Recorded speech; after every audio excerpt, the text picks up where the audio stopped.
Babar, Akbar, Nadir Shah, Genghis खां जितने भी हुए और उससे लेकर रंगीले शाह रंगीले तक, जिनको उन्हीं के महल में लोग मारते थे दारू पिला के, वो उनका घुटंडा भी उतार लेते थे, नंगा दौड़ाते थे, मारते थे, वो भी जिले इलाही थे।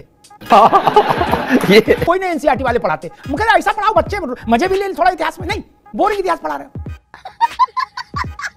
ये भी तो पढ़ाओ कि उनके साले और बाकी लोग, और बादशाह सलावत पूरे लाल किले में कबूतर बने घूमते थे।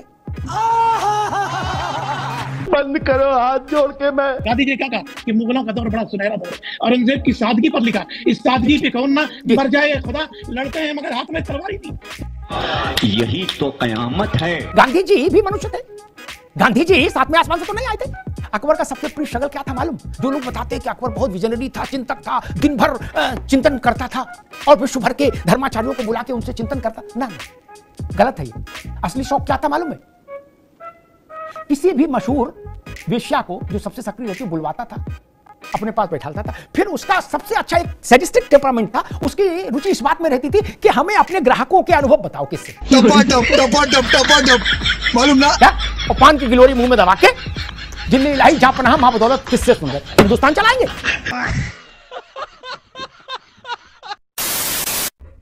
नमस्कार दोस्तों, चैनल पे आप सभी का स्वागत है। दोस्तों आज की डिबेट वीडियो होने वाली है जो एनसीईआरटी के अंदर मुगलों का महिमा मंडन किया गया था, उसको सरकार बदलने जा रही है और काफ़ी सालों से बदलती भी आ रही है धीरे धीरे कर इसी पर मौलानाओं को और सेक्युलर इन लिब्रांडुओं को दिक्कत हो रही है। आज की डिबेट के अंदर अमिताभ अग्निहोत्री जी ने अपने फैक्ट से मौलाना को और विपक्षियों को ऐसा धोया कि डिबेट वीडियो देखकर आपको बहुत ही आनंद आने वाला है। डिबेट वीडियो बहुत ही इंटरेस्टिंग होने वाली है। एक लाइक जरूर कर दें, चैनल पर नया है तो चैनल को सब्सक्राइब और बेल के आइकन को ऑन कर लें। ज़्यादा बात न करते हुए पहले चलते हैं, देखते हैं डिबेट में क्या कुछ हुआ। चलिए शुरू करते हैं।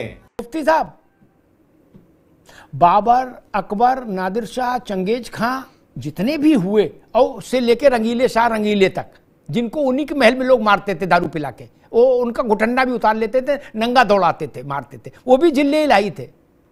ये कोई नहीं एनसीईआरटी वाले पढ़ाते, मुझे ऐसा पढ़ाओ बच्चे मजे भी ले थोड़ा इतिहास में, नहीं बोरिंग इतिहास पढ़ा रहे हो।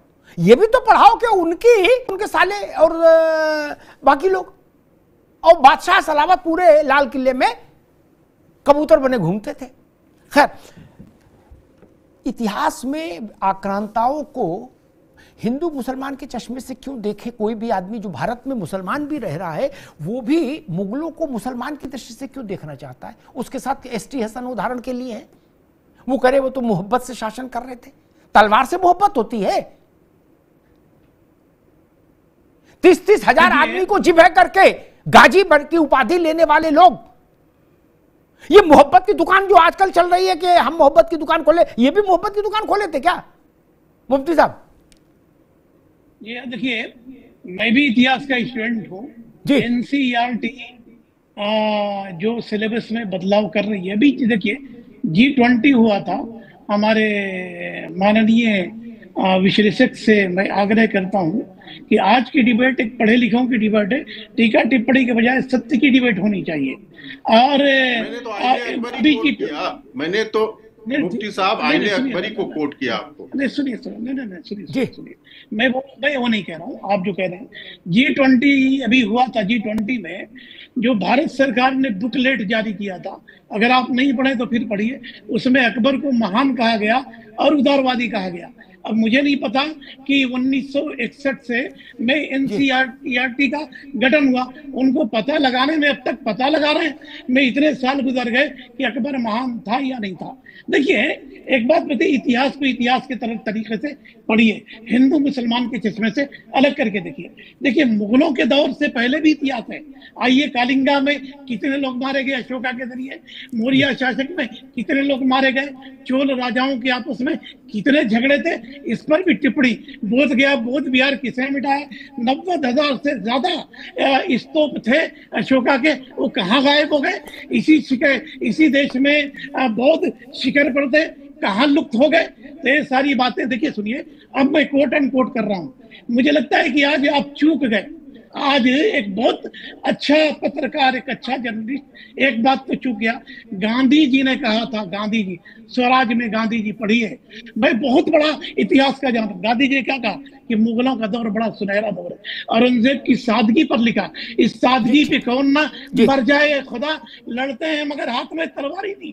तो अगर गांधी जी ने कहा है कि मुगलों का दौर अच्छा था, सेकुलर था, हिंदू मुसलमान प्यार से रहते थे, तो मुझे लगता है कि अभी अरविंद जी अभी बीच में नहीं, अभी रुक जाइए। स्वराज में लिखा है, स्वराज में लिखा है, और कोलंबिया के मुफ्ती साहब ठीक है, वो भी बिल्कुल ठीक, बिल्कुल बात ठीक है। मैं 2-3 बात कह के राजनीतिक मित्रों के पास चलूंगा। गांधी जी बोले, कोई इतिहासकार बोले, कोई नेता बोले, कोई प्रधानमंत्री बोले, इससे मुझे, मैं अपने तथ्य से डिगने वाला नहीं। किसी सरकार ने अकबर को का फोटो सिक्के पर डाल दिया, इससे भी मेरे सिर पर क्या फर्क पड़ रहा। गांधी जी भी मनुष्य थे। गांधी जी 7वें आसमान से तो नहीं आए थे, सब मनुष्य हैं, उनकी अपनी धारणा रही होगी। लेकिन मैं एक बात कहता हूं औरंगजेब पर और एक अकबर पर, फिर पॉलिटिकल डिबेट में चलता हूं। ये ड्रामा इतना बड़ा फैला दिया, अभी 1 घंटे की बहस में उतना समय नहीं होता कि ड्रामा जिन लोगों ने फैलाया उनका उस समय की सरकारों में क्या लाभ के पद थे, मैं ये भी बता सकता हूं बिना गूगल देखे। कौन कौन मलाई खा रहे थे, इसलिए ऐसा इतिहास लिख रहे थे। मौलाना मुफ्ती साहब, औरंगजेब जिसको बताया जाता है कि ऐसी टोपी बिन बिन के उसने रोटी खाई पानी में डुबो डुबो के, उसकी हकीकत ये थी, उसने कहा कि मैं जल्दी बादशाह बनना चाहता हूं। अशोक भाई आप भी दोनों बड़े मजेदार किस्सा है ये क्या। तो उसने अपने एक जो खास था चेला मित्र कुछ भी कहो एडवाइजर, उससे कहा लिख के मैं कूच करना चाहता हूं और अपने वालिद का गला काट के मैं जल्दी बन जाऊं। तो उन्होंने कहा बेवकूफ हो, कूच कहां से करोगे, अभी माल पानी तो हो, सेना तो हो, माल कहां से आएगा। तो उसने कहा कि हमको सोचने दो। उसके चेले ने दिमाग लगाया, उसने कहा इस इलाके में जो ये फकीर है ना, भिखारी जो मांग रहे हैं गला अंगरखा पहन के, इनके पास बड़ा माल मत्ता है क्या। तो औरंगजेब ने कहा इनको खाने पे बुलाओ। क्या खाने बुलाया, खाना खिलाया, उसके बाद गेट बंद कर लिया और कहा कि शहजादे चाहते हैं कि आप सब लोग ये पुराने कपड़े छोड़कर नए कपड़े जो शहजादे दे रहे वो पहन के जाएं। और पुराने कपड़ों में माल था, सब रख लिया। 2 कंटाप मारे। मुफ्ती साहब ये कौन बताएगा, ये गांधी जी नहीं बताएंगे ना। नहीं, गांधी जी का आदर है, श्रद्धा है, मैं उनको प्रणाम करता हूं, लेकिन वो ये नहीं बताए।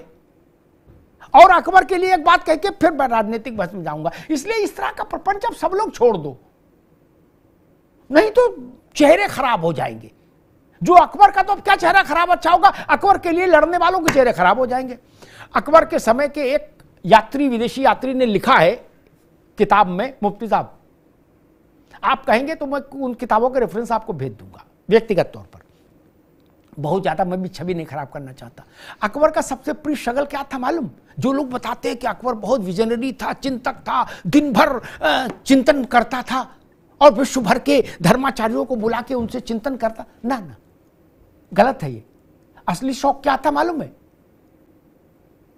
किसी भी मशहूर वेश्या को जो सबसे सक्रिय रहती है बुलवाता था, अपने पास बैठालता था। फिर उसका सबसे अच्छा एक सैडिस्टिक टेम्परामेंट था, उसकी रुचि इस बात में रहती थी कि हमें अपने ग्राहकों के अनुभव बताओ किससे, क्या, और पान की गिलोरी मुंह में दबा के जिल्ली इलाही जहां पनाह मां बदौलत किससे सुन रहे, हिंदुस्तान चलाएंगे, ये हिंदुस्तान चलाएंगे,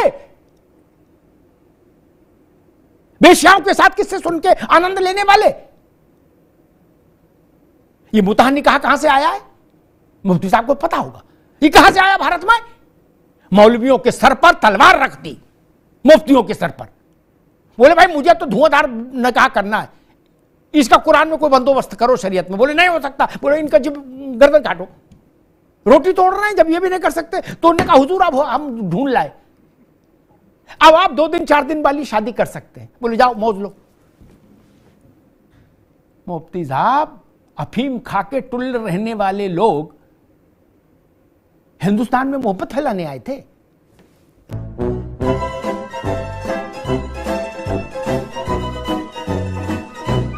दोस्तों उम्मीद है अगर आपने डिबेट वीडियो पूरी देखी है तो वीडियो आपको समझ तो जरूर आएगी। इस डिबेट वीडियो का जो भी इंटरेस्टिंग पार्ट आपको लगा आप उसको कमेंट ज़रूर करें और वीडियो को लाइक कर दें। चैनल पे नए आए तो चैनल को सब्सक्राइब करके और बेल के आइकन को ऑल पे सेट कर लें ताकि आपको लेटेस्ट वीडियो मिलती रहे। फिर मिलते हैं एक और वीडियो के साथ, तब तक के लिए जय हिंद, वंदे मातरम।